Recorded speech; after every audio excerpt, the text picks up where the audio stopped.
We are so excited to have y'all tonight. We have a jam-packed agenda for you, which we will be ending with Q&A. So any questions, please write them down, save them until the end. We also have, most of these guys are going to have roundtables too. So if we don't get to the questions tonight, you'll be able to ask them tomorrow. We're going to dive right in here with our first panel. And the panel is going to be about building staff and layers in your events team. So I'm going to have all three come up. Mr. Burt Wicks, he'll get a full bio tomorrow, but 5.6 in career sales. Last year, personally sold $750,000. Coordinator of the North Star, which sold over $3.4 million as a team last year. And then next we have Dante Reynolds, 2.2 in career, sold $285,000 last year. And he's the coordinator of the Lone Star and Gulf Coast, which sold $2.5 million last year. And then we have Mr. Nick Snyder, 2.9 career, $350,000 last year. Too many divisions to list, about 7 divisions he oversees, totaling over $4.5 million just last year on his event team. So this is over $10 million, guys, that these guys helped produce. So let's give them a round of applause. Which one is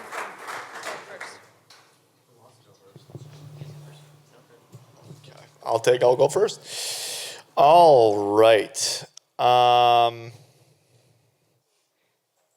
Okay. So I'm excited to talk about this, guys. We kind of like did our best to talk about a few different topics to try to best cover this very large topic.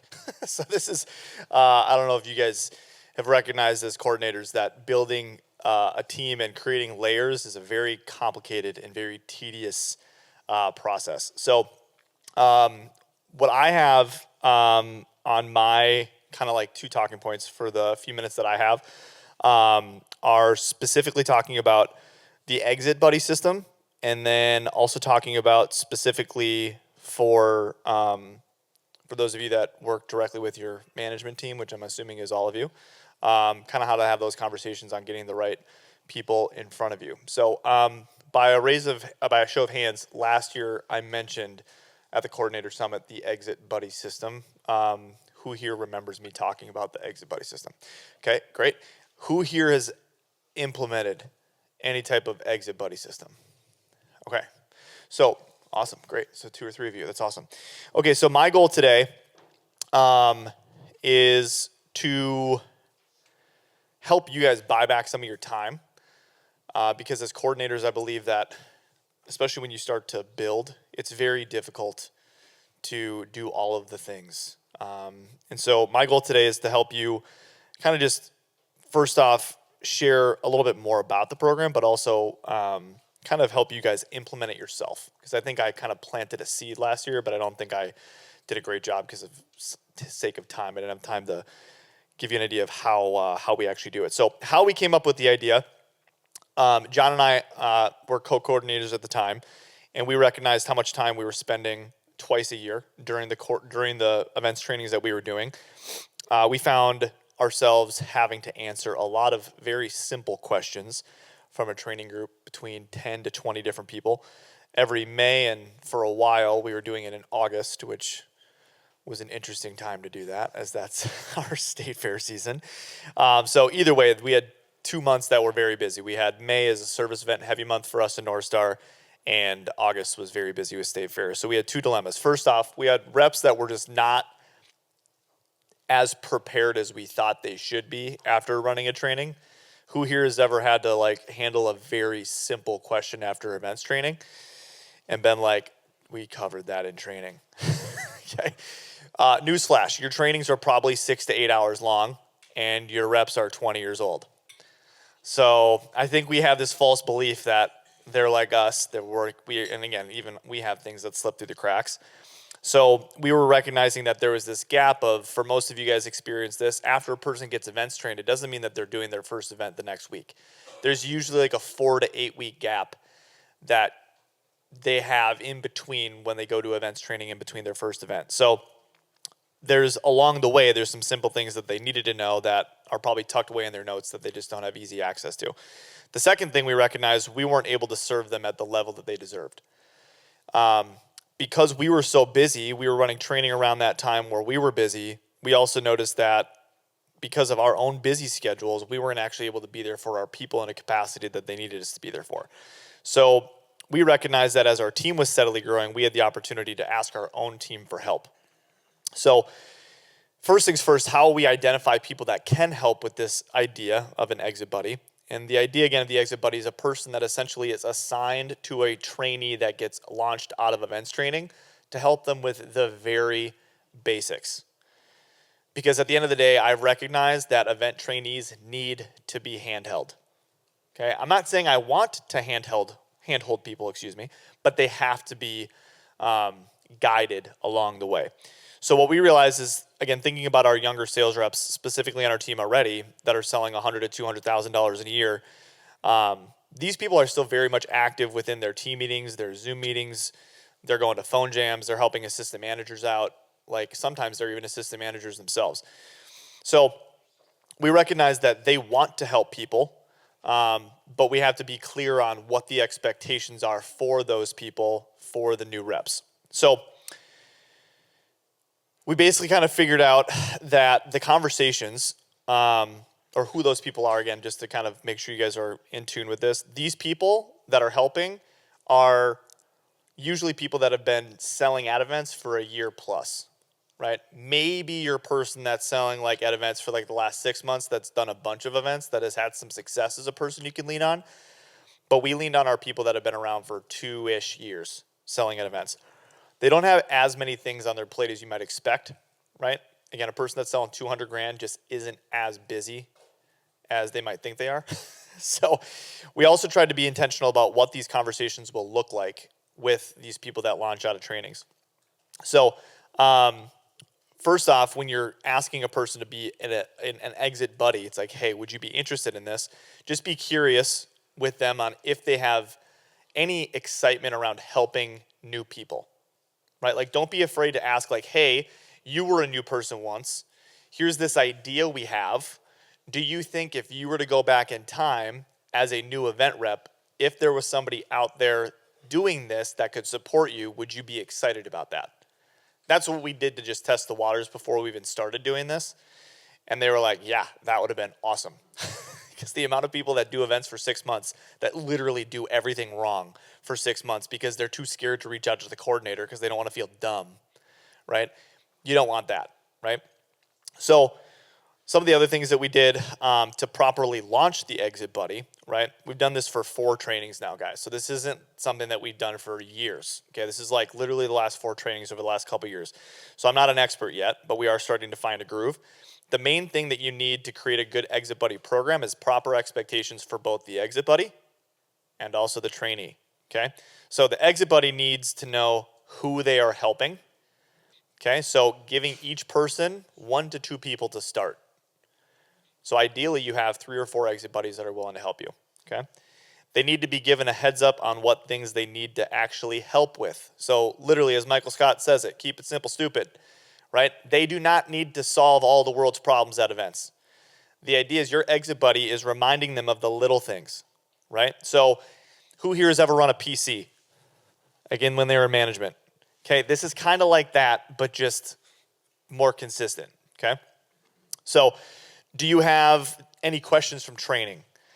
Do you have your scripts from training? Did you keep them? Okay, we gave them to you. Did you keep them? Right? How do you feel about the scripts? How did role playing go at the events training? Do you have your event specials binder? Right? We give those. We supply those to our team. Do you know how to get one if you lost it? All right? Give them little reminders of what to instill in the new trainees. So things like, hey, make sure you're practicing your approaches out loud.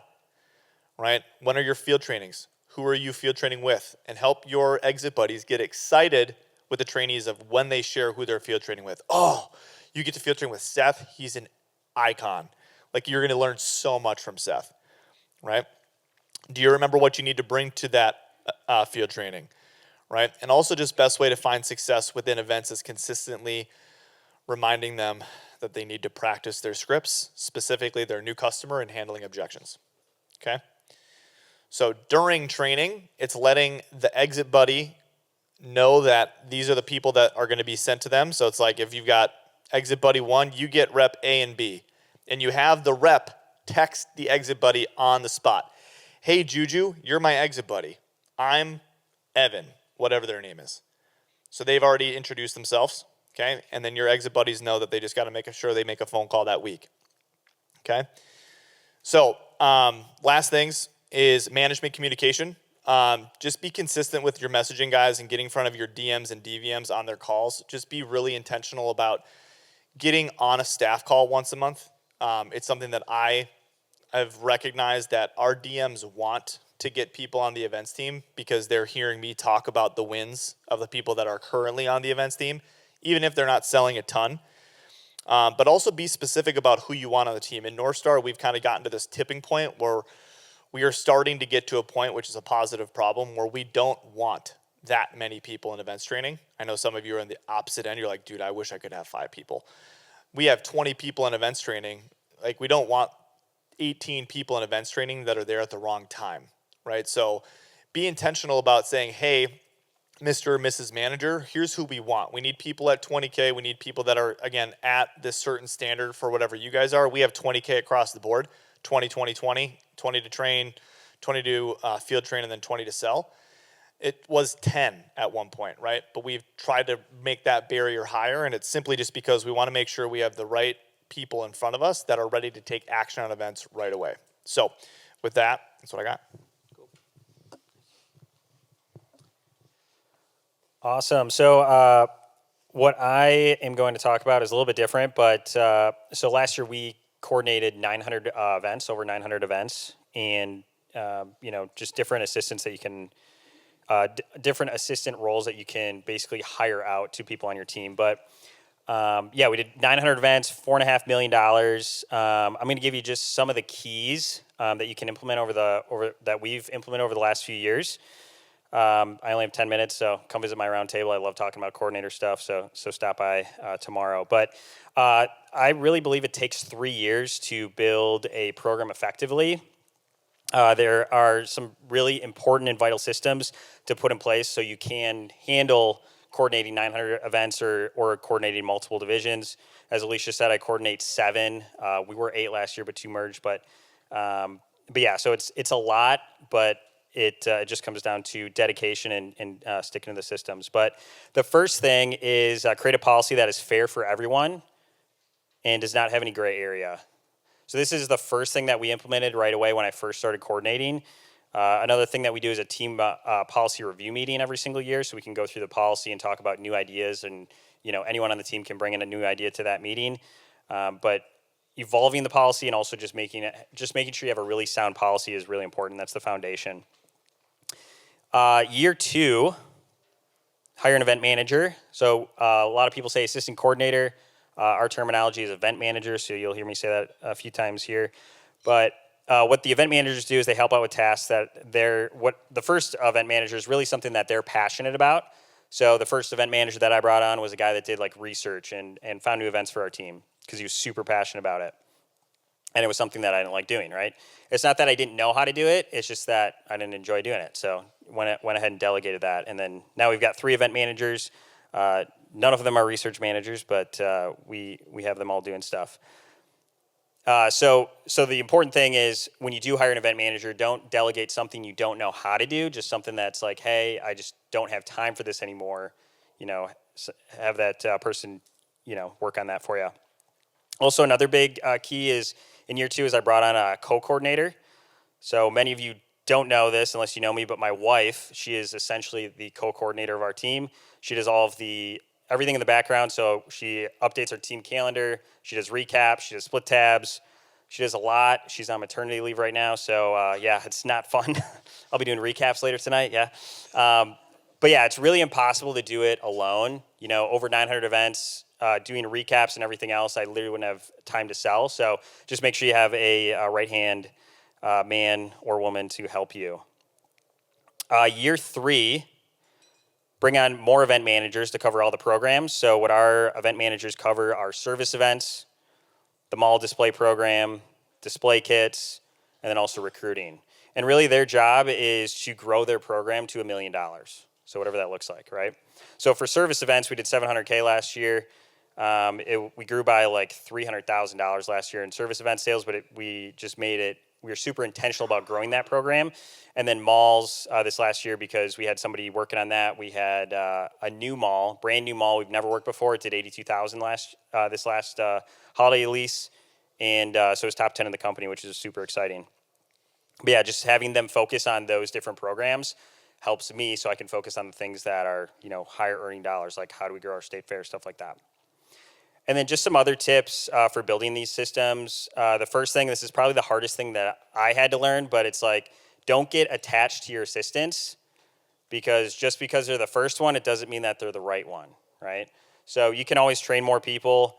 Something that I do coaching calls with Josh Muller, and he's like, hey man, you just got to be patient. The right person isn't in front of you yet, that's okay. And so sometimes you just got to do that extra workload that maybe you don't want to do, but if you don't have the right person, that's okay. The right one will come. Another thing, wealth dynamics test. I know CVI is super popular. I started using the wealth dynamics test. If you've never heard of it, Google it. The website isn't the greatest, but it's an amazing personality test. CVI is great, but we had two people that were like merchant builder, and they're like on opposite sides of the wealth dynamics spectrum. So I would highly recommend utilizing that tool. I know a lot of our event managers, you know, they took the test and it's like, oh yeah, this is exactly like me, and it helped me manage them a lot easier. Use delegation for booking requests. I think I might be the only coordinator that uses it. If you have started using it, it's an amazing tool. But I strongly believe, especially if you're doing 900 plus events, like you don't have time to find that many contracts, put through that many booking requests by finding all the information. So use the delegation task. The delegation for booking requests that's really a rep job. It's not a coordinator job. So delegate that to your team. It's going to help you, manage a lot more events. A lot of people I know are kind of afraid of it. It's like, oh, well, they can just go put a booking request in and then I'm just responsible for the cost. You get a receipt of somebody putting it in. So you know exactly which rep did it. They just changed that recently. So, if Dante was on my team and he submitted a booking request, I get an email the second that he clicks submit and it says, oh yeah, Dante submitted a booking request on your behalf. So start using it. If you have questions about it, come see my round table. And then event manager perks. We give our event manager perks, their perks are they get 3 traditional event picks. So it's like for each campaign, they get 3 picks for doing all the work that they do. I strongly believe that there's not enough money to go around to pay event managers. It's not even if I chose to pay them, it wouldn't be money that they'd be excited about. But since they get 9 picks throughout the year, that's something that they get super excited about. And then the last thing is just association fees. We do an annual charge. I just don't want to get bogged down with all the admin work, so we don't do shift fees. We just do an annual charge. If you're tier 1, it's $400. Tier 2, it's $300. Tier 3, it's $200. The reason why I chose to do it this way is just because I get all the money right at the start of the year, so then I have a bunch of money that I can start spending right away. And then also 1% of my coordinator pay also goes in that team bank account. That just helps, keep the account full, so we don't have to be like, oh, in order to get this display, we gotta, pinch pennies. We're usually pretty flush throughout the year just because we're funding the account with that. So that's what I got for you guys. Nice. Hey guys. All right, what's up? So the a couple of these things are going to be kind of like woven through like some of the stuff they had, and a couple of new things off to the side a little bit. Just make sure as I go through some of these things, remember there's like a ton of coordinators and teams out there. So like some learned from Brian a long time ago is like there's more than one right answer. So like as I go through this, just make sure as you take notes, just kind of keep that in the back of your mind as we go through this. So a couple things here wanted to make sure to cover. So real brief things on roster management, real brief things on how we do our tiers and like 4 steps of getting a rep from like, recruiting stage to retention stage to development stage to advancement stage, and like kind of getting them through the funnel to hopefully pop out a CSP out of training, 2 years later kind of thing. And I have some assistance systems, like basically different things that we've done over the last number of years using different methods from a lot of people we've stolen from in this room to be able to help our team with different parts of where our team was at. So anyways, I'm just going to get right into it. I think important thing to remember off the get-go, with your roster, just make sure to just remember this in the back of your head when you're running like trainings and working with baby reps and all that. First thing is new reps, kind of like what Bert was talking about here with some different words is new reps equal time and patience. So just remember that. When you get a new rep on your team, like there's a very high probability that 99% of them are going to produce very little their first 2 years on your team for event sales. And like for some of you guys that I work with individually, like I've told pretty much all of you guys this at this point, is that you run a training class tomorrow, they're really not going to pay off for 2 years from now. You'll have an anomaly. Like we have a guy named Jordan Curtis that joined our team 2 years ago. Like he hit the ground running, and Jordan's awesome, and he's been like kicking butt.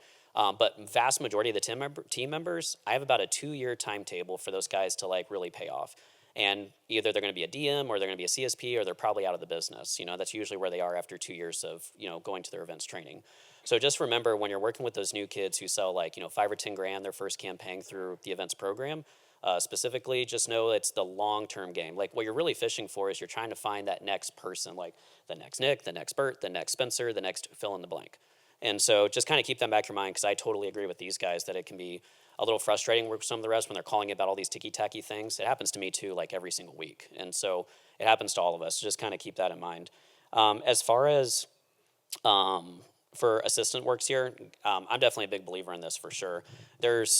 All of us have different teams that have like different like priorities of what we're focused on. But I think it's very important whether you're a newer coordinator or like you have a full-time team who does like millions of dollars of sales and all this stuff. At some point in time, like it's just needed. And so I'm a big believer that like charges and like booking requests and like all that kind of like day-to-day kind of stuff, week-to-week type of stuff, you got to like try and find someone to be able to do that for you. And it's one of those things where you're like, well, Dante, I'm doing like 50 to 100 events a year right now.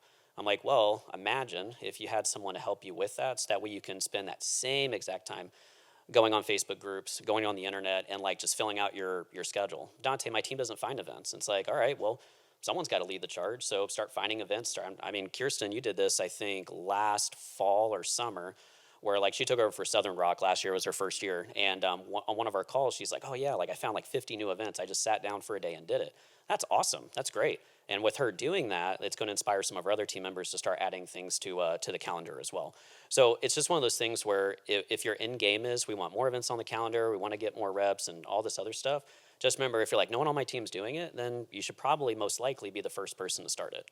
And try to free up as much time as you can with all the admin backend type stuff to like where it comes down to like hourly pay really. You can hire team members like these guys have done. You can hire outside help. Like currently right now in 2025, like we hired a girl last year named Haley, and she worked full-time salary with us for both the teams that I work with, and she's been awesome. Like she's taken care of so much stuff for me. It's been great. But we've used different methods over the years. Point I'm trying to make to wrap that part up is really just identify the work that needs to be delegated elsewhere, so you can not just take the time off fully, but also make sure you invest that time into whatever your team needs. Like we have needs on our team too. Like we have a lot of things to work on. And so I'm trying to find like I brought on Spencer this year. If you guys know, Spencer Campbell's in the room. He's my new co-coordinator with Lone Star. And Spencer was like, he's been great on the team. He's been in Cutco for 5 years now, almost 5 years at this point. Yeah. And so identifying the right person to be able to help me with all that stuff. So now he's taking on another part of the team so I can free up my time to go work on things that we just haven't been good at for a long time. And so that way it helps our team long term. The last thing here for you guys here on the tiers, I was thinking about it a lot during the spring of last year, trying to make it as simple as possible. When you guys do have your tiers, make sure and I'm pretty confident like all of us use tiers, it sounds like, and a lot of people here do. If your goal is that you want to get more CSPs or like more people on your roster longer term, please make sure that your policy, like piggybacking Bert, piggybacking Nick, and I'm sure Brian and Josh and a lot of other people in this room can attest to this, your policy, that's like baby step number 1 of making sure that there's a clear path for your reps to be able to be on the same page with. And I worked with a newer coordinator. We had a call about a couple weeks ago, and I remember like our whole first call was just going through their policy document. We got about roughly halfway through, and there were a lot of things in there where I was like, hey, this is a gray area, that's a gray area, this is a gray area. Like, what does this mean? Tell me more. And it's a lot of like wiping that arbitrary stuff out and just making it black and white. What do I got to sell? What do I have to buy? What do I have to do? So that way I can go from baby tier to slightly less baby tier, and go from slightly less baby tier to big boy tier, and go from big boy T to like big mama tier. Like, what do I have to do? And just making sure that while you're getting all these kids on your team, making sure it's a clear path. Like if Nick was a brand new rep on our team, like if Nick's sitting in training and he looks at the slide and is like, okay, I just have to do blank, blank, and blank, and I go to the next level. And then once he's there, it's like, all right, now I got to do blank, blank, and blank to go to the next level. And just making sure whatever standards you put in place are attainable and don't feel like they're out of reach. And I can't remember if it was Josh that told me this or maybe someone else. I could mistake if someone in this room told me this. the way that you know when you need another tier is when your bottom ranked rep in that tier and the top ranked rep in that tier the gap is just too wide. Like we had a point for a while where we had Josh Mueller at the top, and then we had another newer CSP at the bottom, and me and Stacy looked at the policy and we're like, yeah, that's the gap is wide now. We need a tier break within that tier. And and we just base our standards year to year based on where our roster is at currently. So anyways, that's what I got. So